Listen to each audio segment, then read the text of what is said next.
Now, we must tell you in our analysis, we do not make the errors that others do. Anytime you make an analysis of an oppressed people in any aspect of their life and you leave out the enemy, you will never come to a correct analysis. On the contrary, you will blame the oppressed for all of their problems. Therefore, we tell you from the very beginning, we've never taken the line of others that the biggest problem that we have is we ourselves. No, our biggest problem is our enemy, capitalism, and it must be destroyed.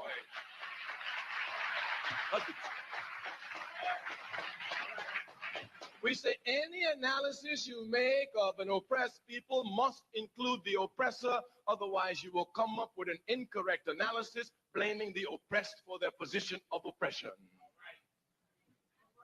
Even if one were to talk about the drugs in our community, if you just talk about drugs and not talk about the enemy, you make no analysis at all. Or you may sound serious saying about, well, you know, the trouble with our kids is that all they're doing is fighting for drugs and shooting each other for drugs, and I wish they would stop.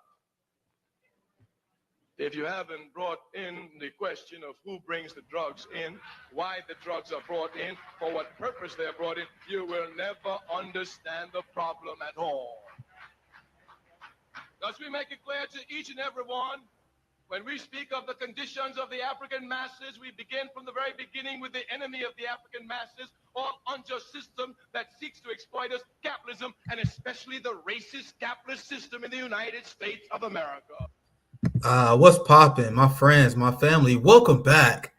Welcome back. We have another fantastic week of RBN Live. If you guys didn't get a chance, make sure you guys check out my interview I had with George Galloway on Mother of All Talk Shows. And this theme here, and I got our guest, friend of the show, Lee Camp, will be joining us.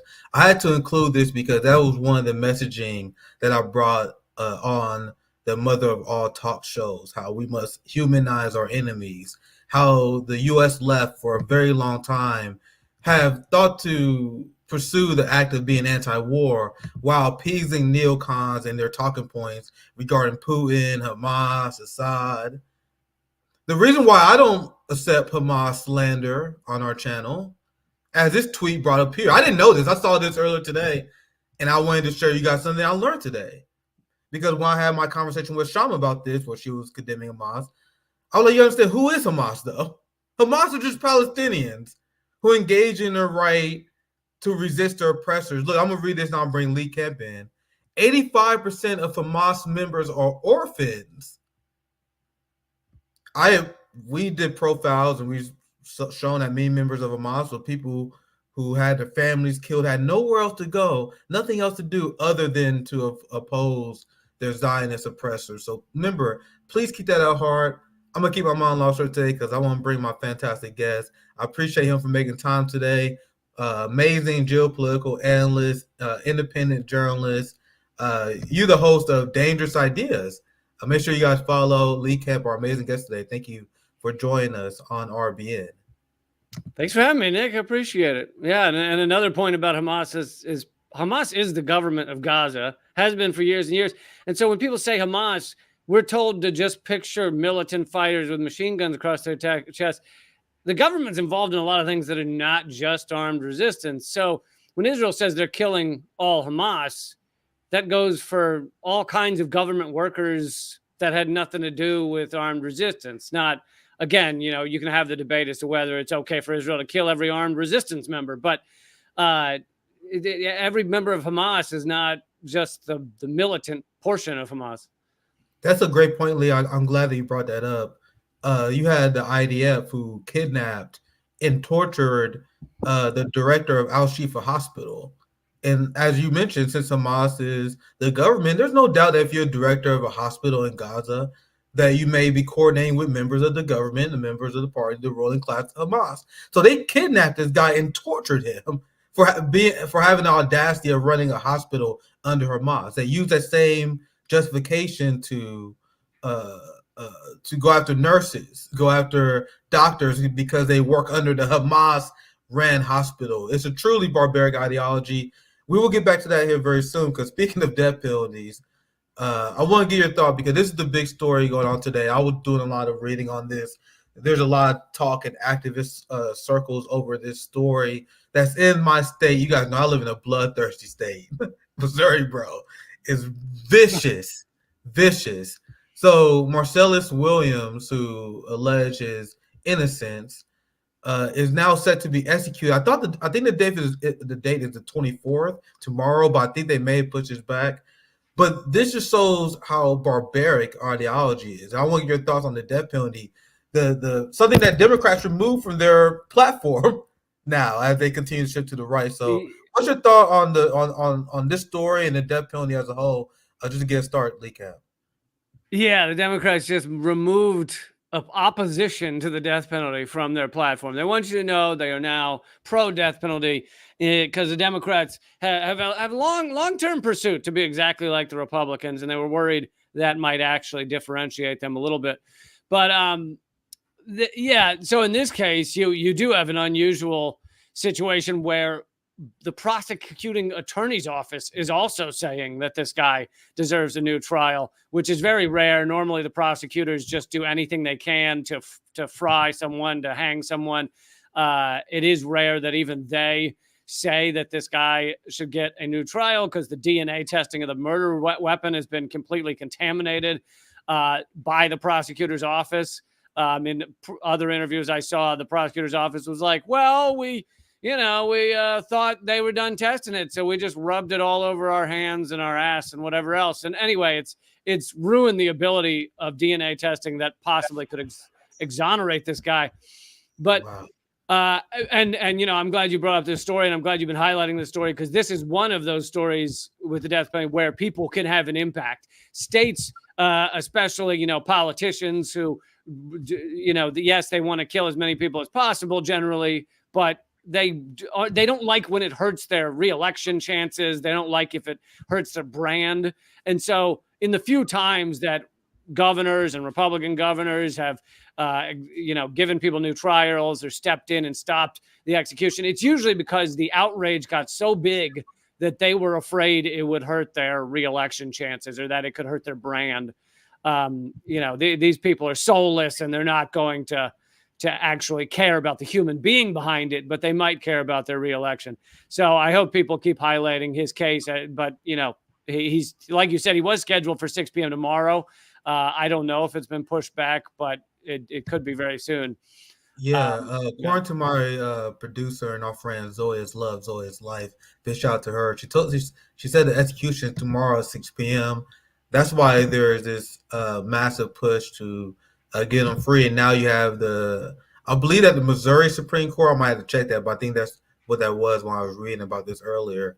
Now a high court will hear the case.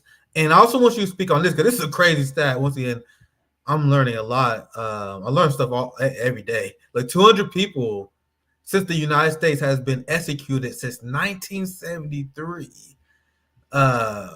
And have been innocent posthumously, and the next innocent man may be Marcellus Williams.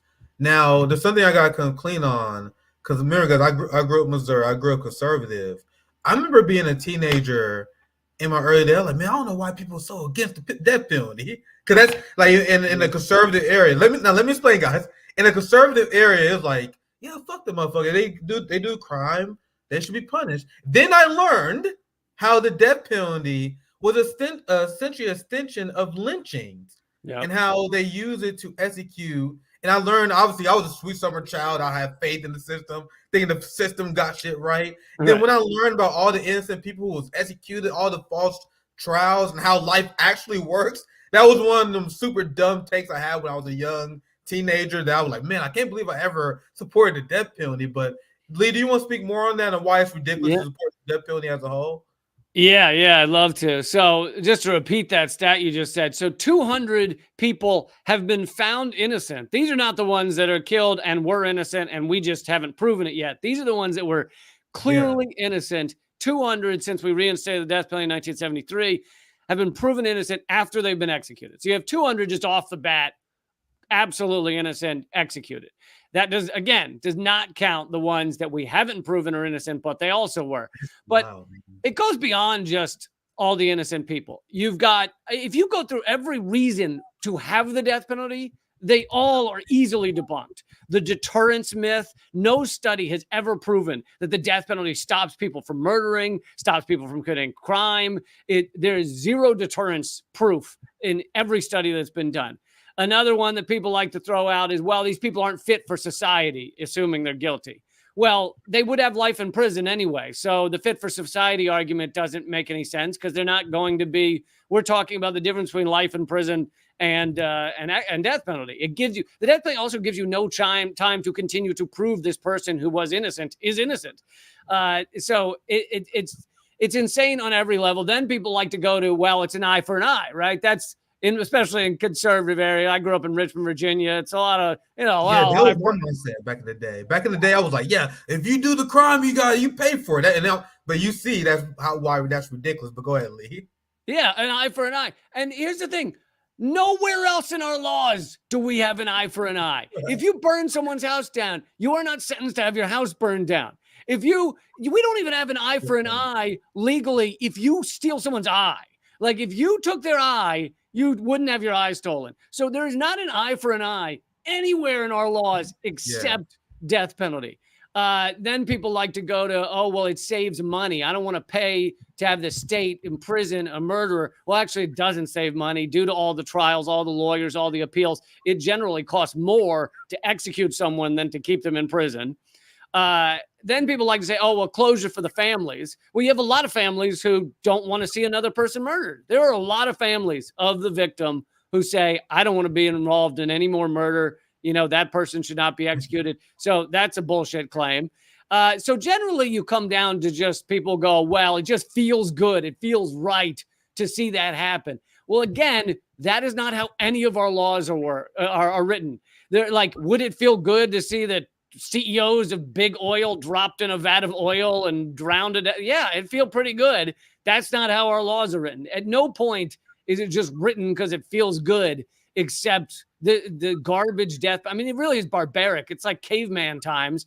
And then I haven't gotten into, you kind of mentioned it, all the racism that's connected to the death penalty. Not only do you have statistically more Black people put to death, but the number one, then percentage of population, but the number one determinant of whether someone gets the death penalty in almost identical cases is race of the victim, because the U.S. government views killing a white person as far more significant than killing a Black person. And so there's racism just all through these. There's also, eyewitnesses tend to be much worse with people of color. There's just racism throughout these death penalty cases. Yeah, and those are amazing points that you brought up. As always, Lee, just to back you up, you guys know I always like to show the receipts. And it's endless. I have so many I could show you. This is what you just read, where you just cited the fact that white women, you're more likely to get the death penalty if they are the victims. Black defendants are 4 times more likely to get a death penalty compared to white people in similar situations. Once again, I will take this. I'll tell you guys why I learned and why I was wrong. When I was a young teenager, and it was one of my early. No, it wasn't anytime soon. It was like one of my early positions. I was like, oh, I don't understand why the liberals are so against it. The second I learned about the fact that Black men got charged 4 times more, that shit was over. That phase was over in my life because I didn't know about society. You learn about racial racist institutionalized racism. This is one of the things like, okay, so that's ridiculous.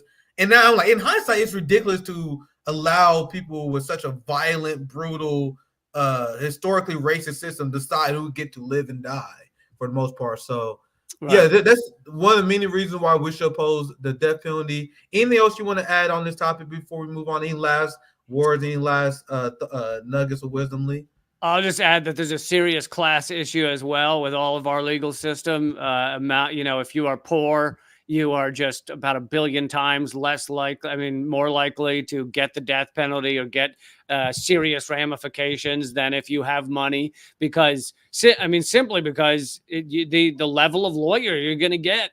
Poor people don't generally have the amount of money it costs to get a serious defense, no matter how much a public defender, and some of them are, doing amazing work out there, but no matter how hard they may try, they are up against way more resources, way more money, way more people. And so, but the rich, rich can often murder people. You hear about all these, Exactly. sons of multimillionaires who run someone over and then they get sentenced to time served or something. It's because they have insane levels of lawyers representing them.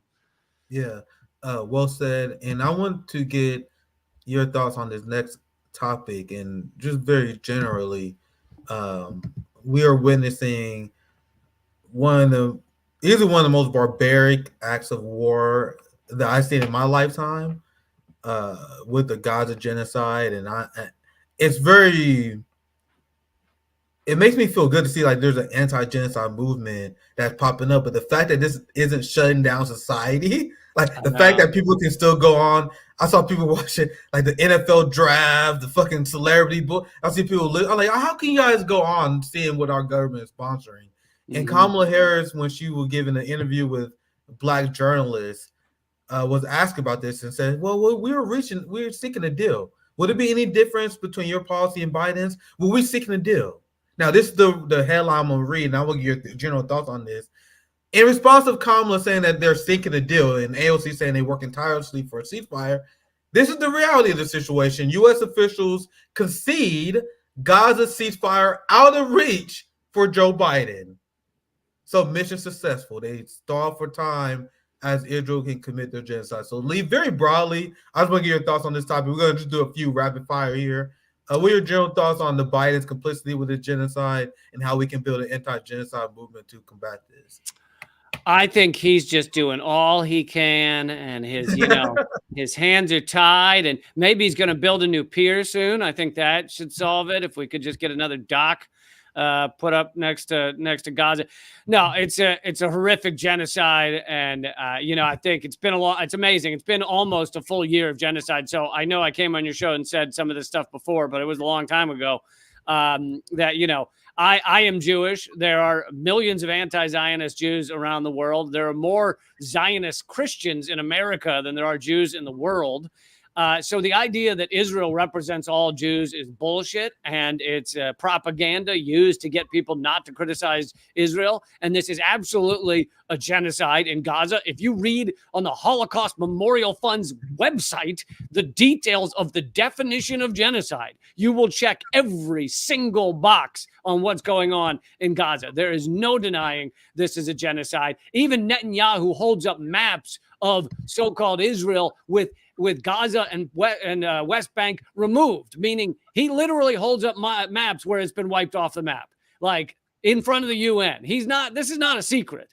And so it really is just insanely horrific. The Biden administration, absolutely part and parcel to this. One phone call, they could stop it. One phone call saying you get no more aid, you get no more missiles, you get no more bombs, and we're not going to back you, and it's over. It would be over in seconds. And this whole ceasefire has been exactly the same as the two-state solution bullshit. It is designed to draw it out and get mainly liberals, I guess, some Republicans across the nation to go, well, they're working on it. Yeah, it's funny. They've been working on that two-state solution for, decades now. And in the meantime, Israel steals more and land and more land and more land. And the UN, just voted the other day, again, that Israel must leave the occupied territories. And there were only 14 countries that voted against it. The U.S., Israel, Argentina, and then about, 11 countries that you've never heard of voted against this thing. Yeah, well said. In order to protect the genocide, we're seeing the Democratic Party and the liberal culture. I gotta be very careful with my language because I try to be precise because we know they've always been very fascist and very authoritarian, but they are doubling down on this in a way I've never seen before. When it comes to the crackdown of the Huru 3, you have them now targeting dissidents. The Hampton Institute will target on Facebook, African Stream, and it all kind of bothered me because a lot of these are also Black dissidents as well. So hope you guys enjoyed the stream because it's only a matter of time. based on the rate they're going. Essentially crack down on people who advocating simply for peace. And now this is our good friend Didi Geopolitics. I was just on the show not too long ago. Now apparently, this is fresh off the press. Your YouTube channel was just removed with no questions, no due process at all. The same thing happened to African Streams and many other people who are critical of the genocide in the Ukraine war. Now, I want to get your thoughts on this push for censorship by the Democratic Party. But I find it extremely alarming that we had Kamala Harris recently said that we need to do more to combat censorship. Then Hillary Clinton came out and said that there need to be some sort of penalties for misinformation. And now we have this. We have AOC, who is now pushing hardcore for censorship. So I'm going to play this video, not long, and then I'm going to get your overall reaction, because you're one of the most censored men. You've been through a lot when it comes to social media censorship. So bear with me, Lee. Let's watch this short clip of AOC advocating for raw fascism here, and it will show why it's so alarming the direction the Democratic Party is going. I do think that several members of Congress in some of my discussions have brought up media literacy, because that is a part of what happened here. And we're going to have to figure out how we rein in our media environment so that you can't just spew disinformation and misinformation. It's one thing to have differing opinions, but it's another thing entirely to just say things that are false. And so that's something that we're looking into. So this is, and I think I see some people saying this video may be older, and it may be true, but this shows the ideology that the Democratic Party is pushing. I want to get your thoughts on this as someone who faced this, and I'm covering this because I'm nervous, because it's only a matter of time, guys. I don't know how I fucking slipped through the cracks as long as I have with the rhetoric I have. But what are your thoughts on this in general, Lee? I think fascism just feels so much better when it comes from a nice, sweet woman like that, doesn't it? It's just warm and cozy, and I'm fine with it. No, it really is. We're seeing this crackdown ramp up. The Uhuru 3, you rightly point out. I mean, they had a partial win in court the other day, luckily, but you see that, you see these channels. My main YouTube channel was banned around the world 2.5 years ago. But now I have a new one, youtube.com/momentofclarity. And I don't know what will happen tomorrow, whether they'll, I mean, it's clearly suppressed, but whether they'll ban it. I was banned for TikTok from TikTok in December without any warning, reason, or right to appeal. And we're seeing this again and again. Then you've got actual raiding of people's houses, such as Scott Ritter's house by the FBI. And then in the UK, you've got people like Richard Medhurst being arrested and imprisoned for 24 hours simply for his speech, for his journalism. It really does seem like it's all ramping up at a rather quick pace while these people claim they want freedom of speech. But this is fascism. I mean, the key to freedom of speech is that you need to defend things that are said that you disagree with, whether you love them or not. And we got to hope that a lot of Americans will start fighting back against this. But yeah, this is being pushed by the cozy liberals, right? This is almost more so than the Republicans. So it just goes to show, fascism will come holding the cross wrapped in the flag, saying it wants freedom of speech. It's not going to come to you saying we don't want anyone to talk except the ruling elite. But that's the truth. Yeah, very well said. The last thing I'm going to ask you, and we can get out of here, because I know you have a big show you got to prepare for. I think there's still a lot of people who stuck in like 2015 with their political analysis. I still see it to this day when people say the Democrat or a slightly left party that are bad. No. The Democratic Party is a Reaganite party. Yeah. There are people that don't understand that the Overton window can shift drastically and doesn't take that long. That political party persuasions can shift on the drop of the dime. Ask the Republican Democrats of the 50s about that. Like, things can change. I find it weird that people still have this analysis that Democrats are somehow a friend, that Bernie somehow. No, I view them, and I would love to hear your thoughts on this, whether you agree with me or not. I view them as the same brand as the Republican Party. They just like gay people. They advocate for gender ideology, and that's it.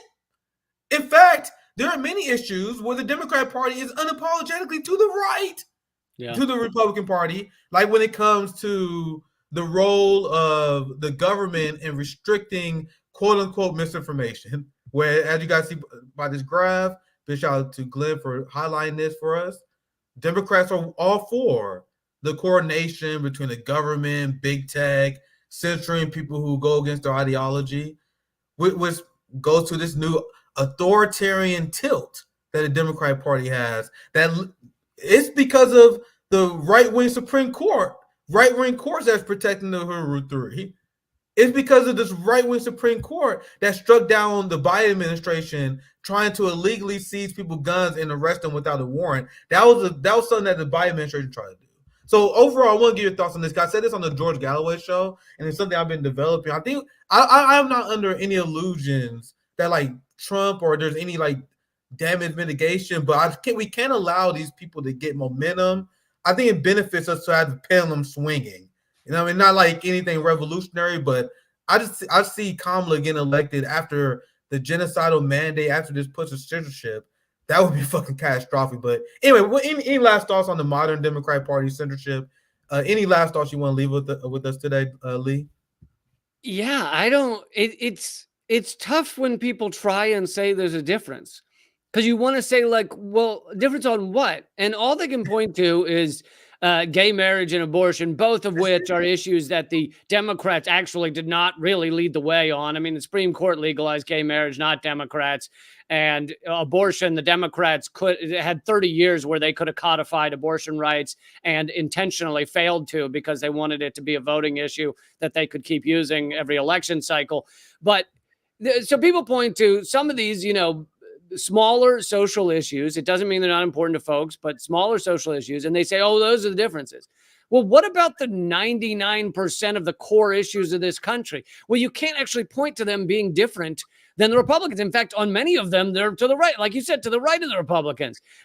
Endless war, support of the CIA, support of the FBI. Biden's actually deported more immigrants than Trump did. Biden, and these are Reuters articles and shit that will tell you this, Biden opened more drilling for oil than Trump did. Obama bragged when he was in front of certain audiences about laying more oil pipeline than anyone ever had before, that it was enough to wrap around the earth 3 times. So they're not better on climate crisis. They're not better on big banks. They're not better on war. They're not better on immigration. They're not. And Trump has to, if you watch the debates, it's ridiculous because Trump has to create a false version of Harris that he could run against, because otherwise they agree on everything. It's like he has to pretend she's terrible for Israel. What?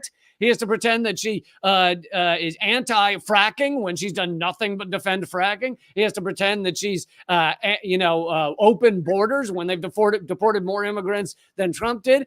He has to make up a false version of Harris that is somehow left-wing just so he doesn't have to keep saying they have the exact same positions. Yeah, that's exactly what it is. That's exactly why they push the culture war on us and want us to fight over things that can't even be solved by politics. But Lee, thank you for joining me for a short chat today. What do you got? We got planned? Anything you want to promote? Anything you want to shout, Lee, before we wrap up here? Yeah, if you guys like my analysis, I live stream 4 days a week at leecamp.com, where you can find a lot of the info. But I'm on YouTube, Rumble, all that good stuff. And I hope you guys will check out my work. Yeah, it's always great to have you on, Lee. Make sure you got to check out your channel. I also uploaded the interview I had with George Galloway. So if you guys are still fiending for more content, I got you. So make sure you check that out. I will be joining Sabby Sabs, our great friend Sabby will be joining me. Yeah, love Sabby. On Wednesday for Nick at noon. Nico House will be joining us on Friday. So, it's going to be a great week. A lot of homies and friends of the show will be joining us, just like Lee. So thank you guys for watching. Just a nice short conversation today. Hope you guys enjoy your day. Peace out.